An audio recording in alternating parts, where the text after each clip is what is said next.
Bismillahirrahmanirrahim. Alhamdulillahirabbil alamin wa bihi nasta'inuhu ala umurid dunya waddin. Wassallallahu wassalamu ala sayyidina Muhammadin khatamin nabiyyin wa ala alihi wa sahbihi ajma'in. La haula wa la quwwata illa billahil aliyyil azim. Assalamualaikum warahmatullahi wabarakatuh. Kaum muslimin yang dirahmati Allah Subhanahu wa taala, tanggal 17 Ramadan merupakan satu tarik cukup penting bagi umat Islam. Sebab pada tarik ini umat Islam akan memperingati nuzul, yaitu penurunan Al-Quran. Al-Quran merupakan sebuah kitab yang diturunkan oleh Allah Subhanahu wa taala kepada baginda Rasulullah sallallahu alaihi wasallam untuk disampaikan kepada umat manusia.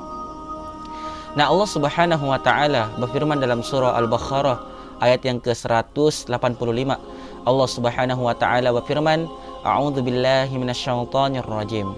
Syahrul Ramadhanal ladzi unzila fihil Qur'an hudal linnasi wa bayyinatin minal huda wal furqan.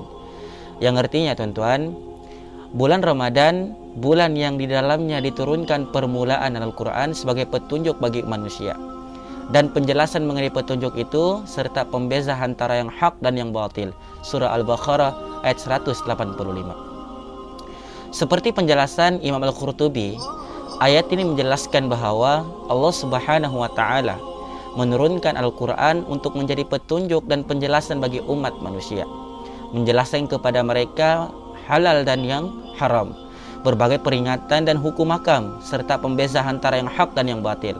Al-Quran ialah huda, yaitu petunjuk. Bermaksud Al-Quranlah yang seharusnya memandu dan memimpin kehidupan umat manusia.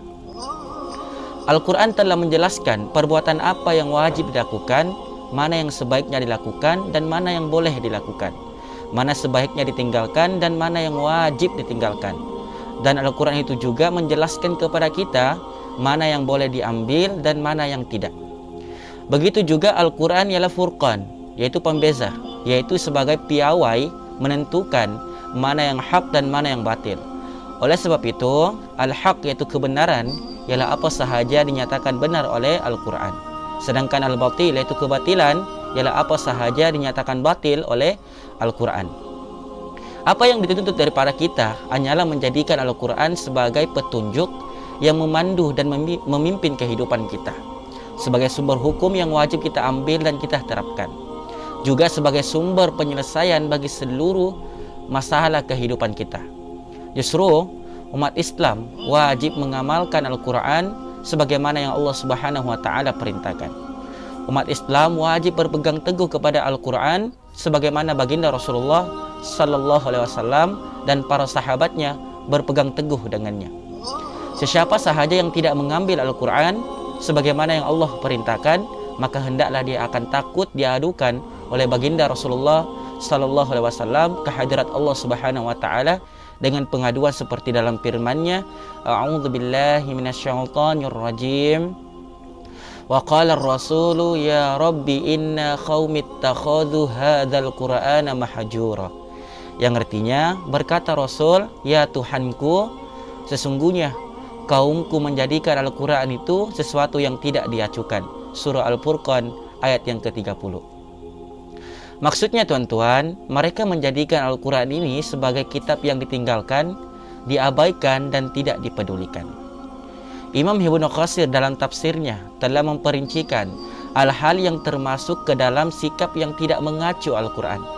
Di antaranya ialah tidak mengimani dan membenarkannya, tidak mentadabburi yaitu mengkaji dan memahaminya, tidak mengamalkan dan mematuhi perintah dan larangannya, berpaling daripadanya dan lebih memilih yang lain, baik berupa syair, ucapan, nyanyian, permainan, atau jalan hidup yang diambil daripada selain Al-Quran.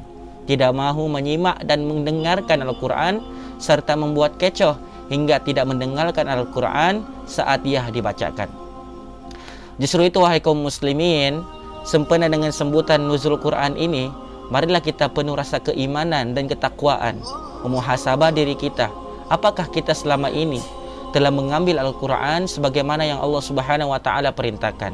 Ataukah selama ini kita hanya beriman dengan sebahagian daripada Al-Quran atau telah mengabaikan Al-Quran? apakah selama ini Al-Quran telah benar-benar kita jadikan petunjuk sebagai sumber hukum sekaligus sebagai solusi segala masalah kehidupan kita, ataukah sebaliknya kita malah meninggalkan dan mencampakkannya? Dan perlu kita ketahui bahwa Allah Subhanahu wa Ta'ala menurunkan Al-Quran ini bukan sekadar untuk dibaca, malah lebih daripada itu. Membaca Al-Quran merupakan ibadah sunnah, dan insya Allah kita akan memperoleh pahala karenanya. Tetapi tuan-tuan, mengamalkan isi kandungannya merupakan suatu perkara yang wajib, dan sesiapa sahaja mengabaikannya maka ia telah berdosa besar, dan Allah Subhanahu wa Ta'ala jualah yang membalas segala dosanya. Dan sesiapa sahaja yang tidak berhukum dengan apa yang Allah Subhanahu wa Ta'ala telah turunkan, maka azab Allah Subhanahu wa Ta'ala menantinya. Oleh itu, wahai kaum muslimin, marilah kita jadikan Ramadan dan nuzul Quran ini sebagai momentum untuk kita kembali kepada pemahaman yang benar terhadap Al-Quran. Mari kita jadikan Ramadan ini sebagai momentum untuk meneguhkan tekad kita untuk senantiasa memuhasabah diri kita dengan Al-Quran, membaca, memahaminya, menghayati maknanya, mengamalkan isi kandungannya, serta menjadikan sebagai sumber hukum untuk mengatur segala urusan kehidupan kita dan sumber solusi atas segala masalah kita. Seterusnya, menerapkan segala isi kandungannya dalam bentuk per individu, masyarakat maupun negara. Sekian, Assalamualaikum warahmatullahi wabarakatuh.